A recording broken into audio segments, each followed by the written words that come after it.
హరే కృష్ణ అండి. శ్రీకృష్ణ భగవానుడు భగవద్గీతను యుద్ధ సమయంలోనే ఎందుకు బోధించారు అంటే, కృష్ణుణ్ణి జగద్గురు అంటారు కదండి. కృష్ణం వందే జగద్గురు. ఆయన జగత్కి గురువు ఎలా అయ్యారు అంటే, భగవద్గీతను ఉపదేశించడం వల్ల. జ్ఞానానందమయం దేవం నిర్మల స్ఫటికాకృతం ఆధారం సర్వ విద్యానాం హైగ్రీవం ఉపాస్మహే అని అంటారు కదండి. అసలు జ్ఞానం అంతా భగవంతుని దగ్గర నుంచే వచ్చిందట.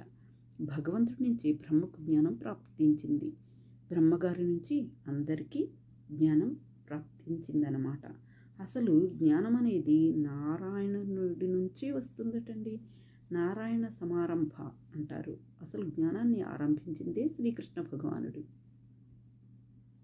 అసలు శ్రీకృష్ణ భగవానుడు గీతోపదేశం చేయడానికి యుద్ధ భూమిని ఎందుకు చూస్ చేసుకున్నారు అంటే, ఒక విషయం అండి. ఎవరైనా సరే భగవంతుడు ఎవరో, నీవు నీ యొక్క జీవన మార్గాన్ని ధర్మపదంగా ఎలా గడపాలో నేను వివరిస్తాను, ఒక ప్లేస్లో సమావేశం అవ్వండి అంటే, ఈ కలియుగంలో ఉన్న జనులు వస్తారా అండి? నిజంగా మీరే చెప్పండి.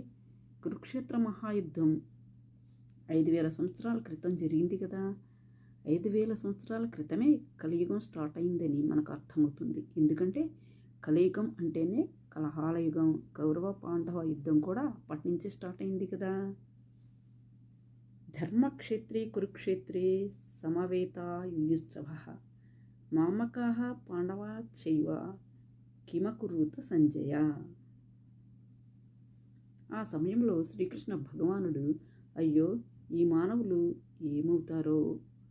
ఏమైపోతారో, వాళ్ళు మనుగడను ఎలా కొనసాగిస్తారో అనుకొని, మన తండ్రి అయిన శ్రీకృష్ణ భగవానుడు సామాన్య జనులను దృష్టిలో పెట్టుకొని అర్జునుడికి యుద్ధరంగంలో గీతను ఉపదేశించారట. ఎందుకంటే యుద్ధం అంటే 2 పార్టీలకు సంబంధించిన జనులందరూ యుద్ధ భూమిలోనే కదా అండి ఉండేది, సమావేశమయ్యేది. ఇది సరి అయిన సమయం అనుకొని భగవద్గీతను బోధించారట.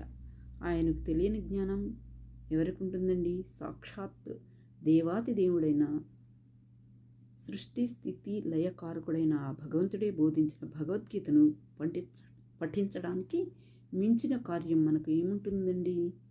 మనమందరం కూడా భగవద్గీతను శ్రవణం పఠనం చేసి భగవానుడు పాడిన భగవద్గీతలోని ధర్మాన్ని మనం కూడా పాటించి తరిద్దాము. సర్వే జనా సుఖినో భవంతు. హరే కృష్ణ.